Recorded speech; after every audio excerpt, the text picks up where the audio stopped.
Now, I'm a little bit nervous this morning. I don't mind admitting it to you.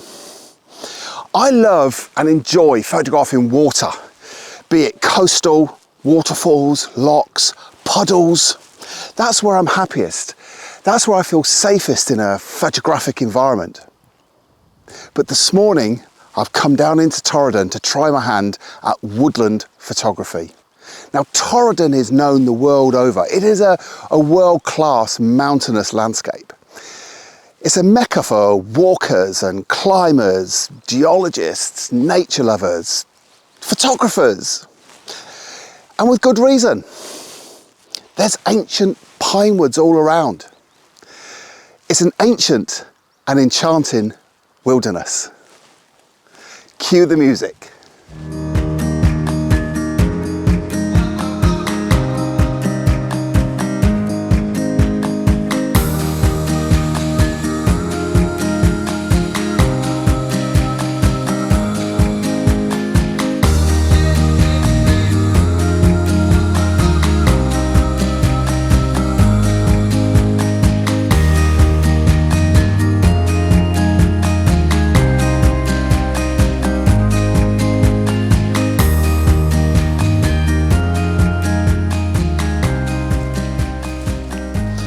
Now, I think it's important that we step out of our comfort zone from time to time.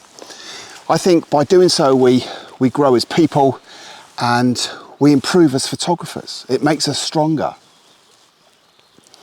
But I'll be honest with you, I find woodland photography the hardest aspect of outdoor photography. I've seen some unbelievably beautiful photographs taken in the woodlands. Amazing. And I'm in a fantastic woodland area here now in Torridon. And it's going to be a challenge for me to make some order out of all this chaos. With all the broken branches and the overlapping trees, it's going to be a bit tricky. But I'm going to give it a go. So I guess that's why I've given it a wide berth down the years.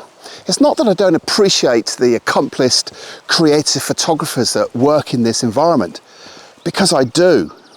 It's just that it doesn't give me the same buzz as photographing water or being by the coast.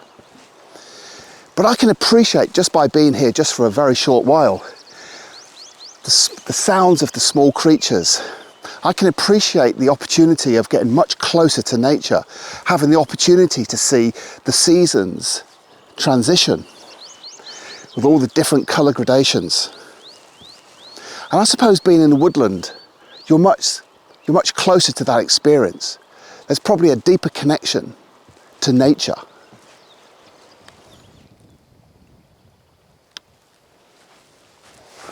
I know what you're thinking, this is not a woodland photograph. He's copped out. I haven't. I have been walking for about 45-50 minutes through this ancient pinewood forest, and it's been beautiful. And I've seen compositions which I'd like to have taken photographs of, but they were so inaccessible. They were like dead trees that were much higher up on the bank, but to get to them you would have had to go over a stream, and you didn't know how wide it was because there was lots of overgrowth and the ground was very soft and uneven, and it's just ankle breaking territory. So although I'd have liked to have done it, and I couldn't do it. So I've walked through for about 45-50 minutes, and I've come into this clearance here. Here you've got Loch Cooling, which is a part of the estate here. But just in the distance out, you can just make it out, there's that fishing boat, and it's hiding under this umbrella of a tree with a cluster of trees behind. And then right in the far distance, there's trees. So there are trees in the photograph. There is water, granted, but there are trees. But when photography is in your DNA, if you get the opportunity to take a shot, you just grab it, don't you? Just because you're doing a particular type of, you've come out with a particular shot in mind, it doesn't mean to say you have to stick to it, and that you ignore other aspects of the landscape. So I think that's a nice shot, and I'm really happy with it. But during that 45 minutes or 50 minutes that it took me to walk from where you last saw me on the bridge to here, do you know why? It's just been so calm. It's been so calming for me. It's been beautiful. I've listened to all the birds. I've seen lots of birds. I've seen stags. I've seen fish jumping out of this lock here, and it's just been such a calming influence. And sometimes we get, or I don't know about anybody else, but sometimes it's easy to get hung up on that final product, that final image. That is your main focus, and to a degree, there is an element of truth in that, and that, you know, the final product is important, the final photograph is important, but it's not the be all and end all, is it? For me today, I want to sample woodland photography. Now, part of that experience includes being here, doesn't it? For me, at least. It'd be nice to get some photographs, and we'll soon find out if I do or not. But if I don't, the last 45 minutes has just been such a beautiful experience. This alone has influenced me and encouraged me to actually do a little bit more woodland photography, because I just enjoy the experience of it all. So although it would be nice to go home with some great imagery, which it's unlikely, but if I went home with some nice photographs that I was quite pleased with, then that's great, but it's not the be all and end all for me. The be all and end all for me is the experience of being here.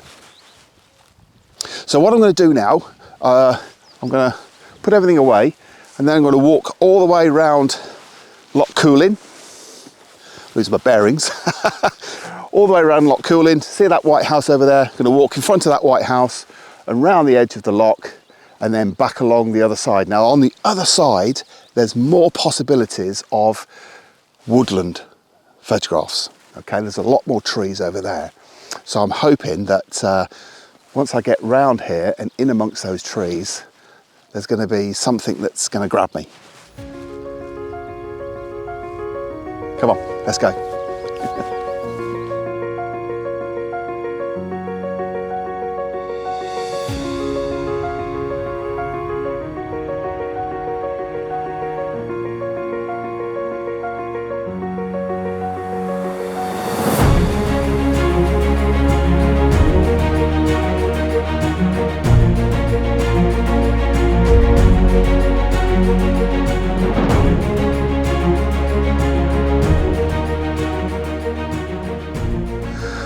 Well, since last speaking to you, I've walked all the way around Loch Coolin here, which took about 3 days.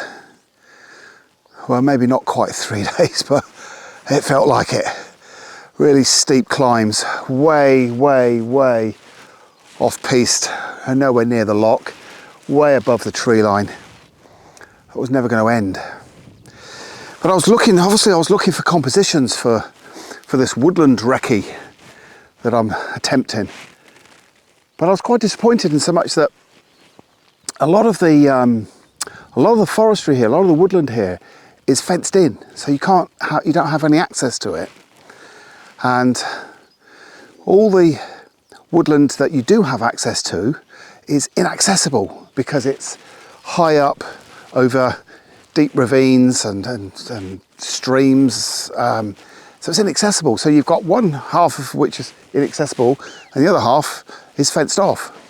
So it's quite frustrating, which probably made it feel like 3 days to get here.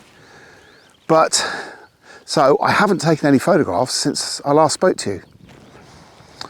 But we've still got a little bit further to walk along here. So we're going to gather all our things. I'm just having a break, but we're just going to gather all our things and carry on in that direction, in the hope that we find something. But I think even if I don't find anything woodland orientated, I've got into that mindset. I've got into a woodland photographer's mindset, or what I perceive to be a woodland photographer's mindset. And it's quite different from my normal coastal photography. It seems to me that it's a lot slower. It's a lot harder. It's a lot harder. You know, even when I was looking through the woodlands that I had no access to, I was looking for symmetry, shapes, colour, asymmetry, anything. I was looking all the time, the whole time that I was walking around, I was looking and concentrating. And it's a lot harder, I think it's a lot harder for me, at least, being a coastal photographer, to get into that mindset. But I've had a taste of it now. I mean, it's taken me around about 4 hours to walk around this loch. And the whole of that time I've been tuned into woodland photography. And I think even if I don't get anything today, it's been very encouraging for me, and very enlightening for me to get into the psyche of a woodland photographer. And so it wouldn't be, or hasn't been so far, it hasn't been a waste of time, because I've learnt from it. And as I said earlier on, it's all about the experience, isn't it, as well as the final product. I mean, I'd love to get an image from here. That's if I don't get bitten to death, because the midges are out now. Little wretches. So even if I don't get an image today, it's been beneficial to me. And I've been encouraged by how I've been, even though I may come away with no photographs. It's been quite an eye-opening experience for me. Yeah. But anyway, I'm going to take a breather, and then we'll carry on that way to see what else there is. Let's fingers crossed we get something. Well, after walking round Loch Cooling for what turned out to be 6 hours, I've moved away from there because I got really frustrated. Not because of my unfamiliarity with woodland photography, but more to do with the accessibility of the area. I felt, before I got there, that it was going to be reasonably easily accessible to get to. But as I mentioned earlier on, half of the woodland was fenced off by the Forestry Commission because it was protected species and they didn't want people trampling through it, which is fair enough, I get that. But the other half was totally inaccessible. It was just up huge mountain banks, and I couldn't get up there.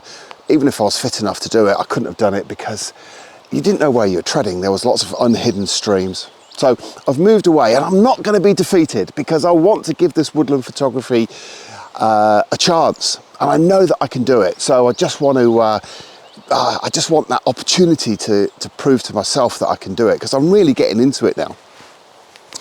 So I've come away, I'm still in Torridon, but I've come away a little bit further along the road, and I've walked into a different woodland which is a lot more accessible, and I'm not going to be defeated.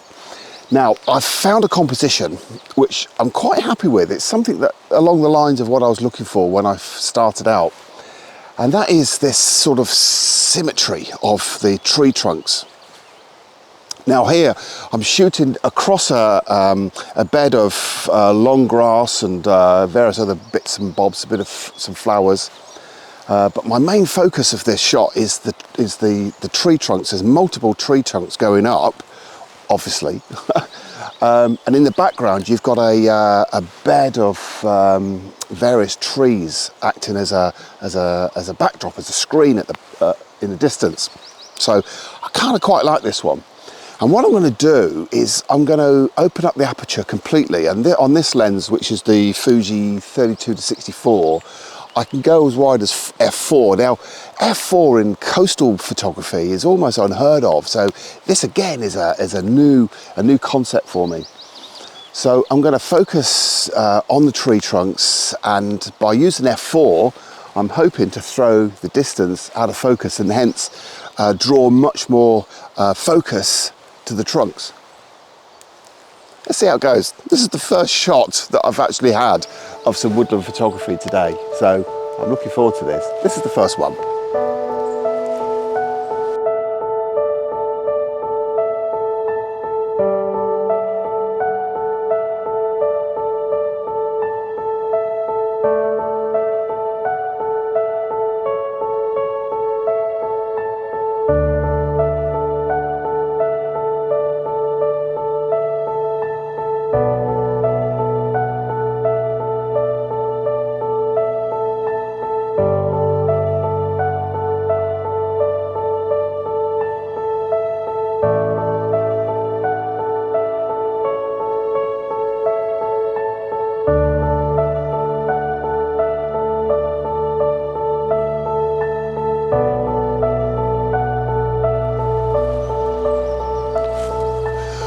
What I love about this learning curve for me with woodland photography is the cruciality of composition. Now, composition's important, obviously, with every aspect of photography, but really, really crucial with woodland photography. It can make or break a photograph. Now, with the coastal photography that I do, okay, it doesn't matter so much if you just move a little bit to the left or a little bit to the right. You're going to get the big vista, which is great, okay? Whereas with woodland photography, because you're dealing with something that's just a little bit more intimate, a little bit more close up, the power of composition is really striking for me today, and also the use of aspect ratios. I predominantly shoot on a landscape format, 16 by 9, 65 by 24, which is great, and I love it. I love that cinematic look with my coastal work. But here, this is a different discipline. This is, because we've got the sky. Now, I don't want the sky in the photograph, so I can't go vertical, and I don't want to use the landscape format in this photograph because I'm going to include too much space either side of these two fir trees. But what's drawn me to these two trees is they're almost in sync with one another. They're related almost. They probably are related. But the lines, the way that they kind of, they create this beautiful lines. Fantastic, isn't it? So on here, I've kept the 32 to 64mm lens on with a polarizer because the polarizer is really going to bring out the greens in the distance, or the colours. But I'm going to throw the distance out of focus. So again, I'm going to use an f4, which again is alien to a coastal photographer like me. But I'm going to use an f4 and just focus in on these two fir trees and throw the distant trees out of focus. Now, as I say, I'm going to use a square format on this one because now, obviously I don't want too much space and don't want the sky, but I'm going to cut off the base of the trunk of the right hand tree so that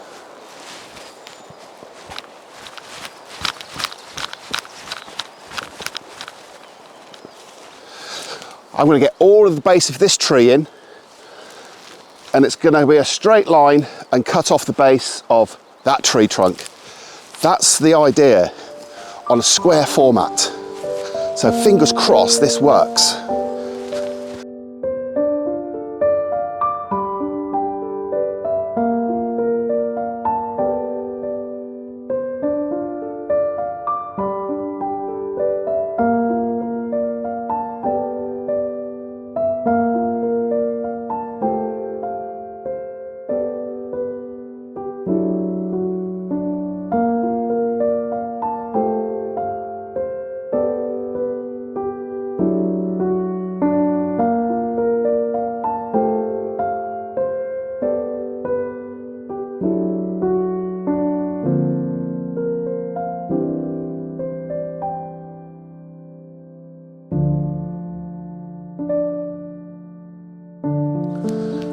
So, this is the last shot of the day, the last location. I'm going to leave you with this shot.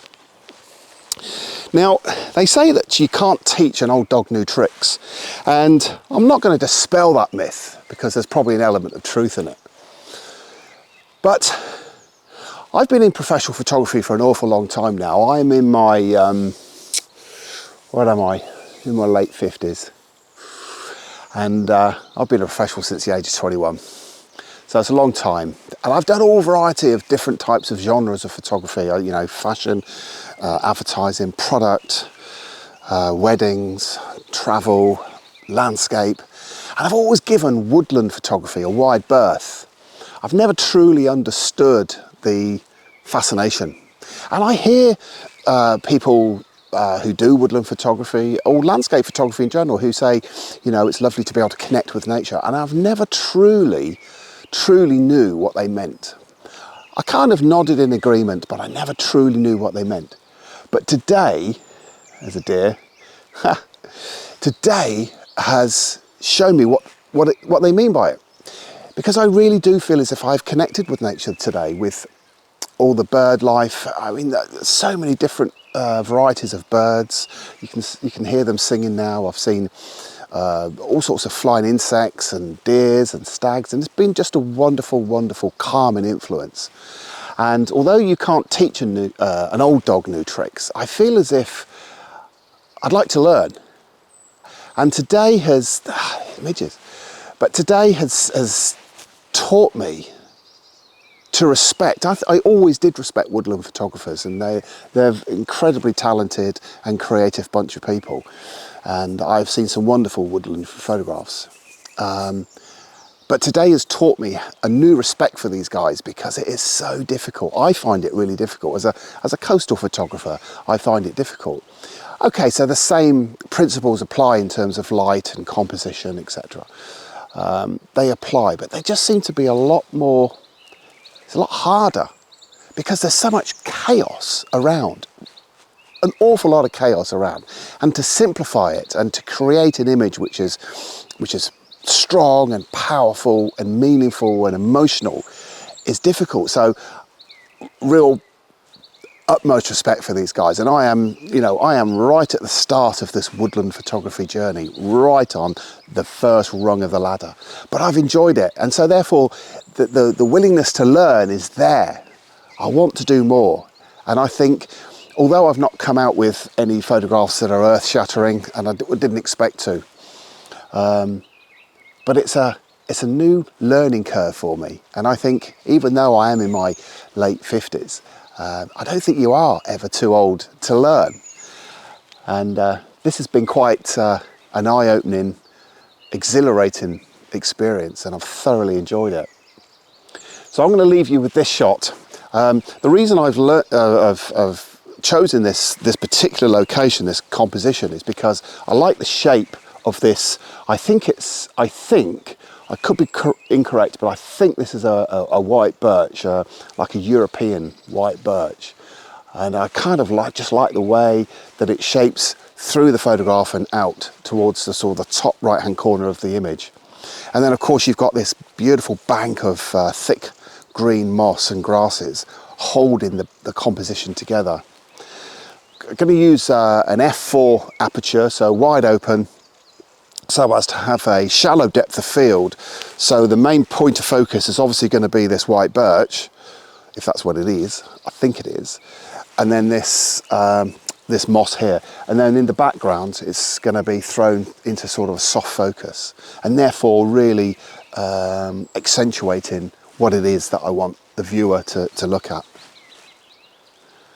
Yeah. So I'm going to crack on, get the shot done. I'm going to pop it up afterwards, but this is the end of the show. So thanks ever so much for watching, really appreciate it. All your support is extremely valuable to me. So thank you ever so much for watching. And I hope you've enjoyed my first venture into woodland photography, and I'm looking forward to the next one. But for now, thanks for watching. Bye-bye.